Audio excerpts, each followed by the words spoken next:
ஏன் சாதியை ஒழிக்க வேண்டும்? சாதியினால் என்னுடைய அம்மா தற்கொலை செய்யப்பட்டார். ஒவ்வொரு செயலை செய்யும் பொழுது நான் எங்க அம்மாவுடைய கடைசி மரண வாக்குமூலத்தை நினைத்தே வாழ்ந்து கொண்டிருக்கிறேன்.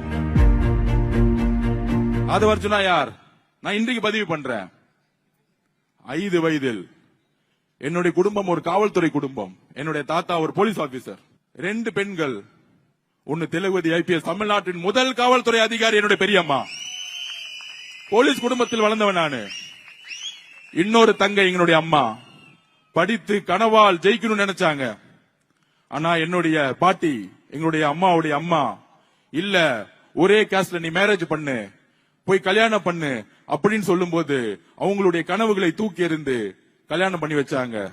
போன இடத்துல வறுமை, கடன், பொருளாதார சூழ்நிலை, என் கண் முன்னாடியே தற்கொலையில இருந்தாங்க. என் கண் முன்னாடி 5 வயதில் என்னுடைய தாயோடைய சாவை பார்த்தவன் நான். 5 வயதில் இருந்து பார்த்தவன் நான். அங்கிருந்து உருவாக்கப்பட்ட தனிமை. 13 வயதில் என்னுடைய ஆசிரியர் என்னுடைய நூலகத்தில் உட்கார வச்சார். என்னுடைய கோவங்கள், சமூகத்தில் மேற்பட்ட கோவங்களை மாற்றினார். படிச்சுக்கிட்டே இருப்பேன். அப்பொழுதுதான் அம்பேத்கரை படிச்சேன். ஏன் சாதியை ஒழிக்க வேண்டும்? சாதியினால் என்னுடைய அம்மா தற்கொலை செய்யப்பட்டார். அப்பொழுதுதான் அம்பேத்கரை உள்வாங்கினேன்,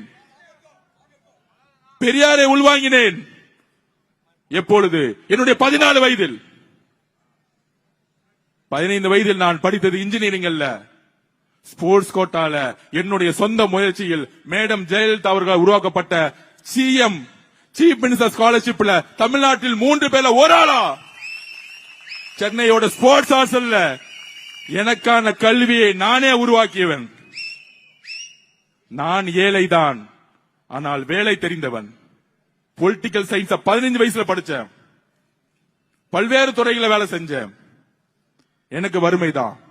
எனக்கு திருமணம் நடந்தது, காதல் திருமணம். ஏழை பணக்காரன் என்று பார்த்து வருவது கிடையாது.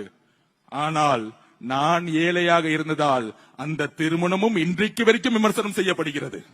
ஒரு ஏழை பணக்காரன் ஆகக்கூடாது என்கின்ற சமூகம் சொல்லுகிறது. அரசியலுக்கு வந்து திமுக குடும்பம் மாதிரி கொள்ளை அடிச்சு நான் இந்த இடத்துக்கு வரல. அப்ப கல்யாணம் செய்த பிறகு என்னுடைய பொருளாதாரத்தை நான் உருவாக்க வேண்டும். அப்பொழுது குடும்ப உறுப்பினர்கள் மூலம் ஒரு பேங்கை உருவாக்கின, மைக்ரோ பைனான்ஸ். 7 வருஷம் கடுமையாக உழைத்தேன். 100 ரூபாயிலிருந்து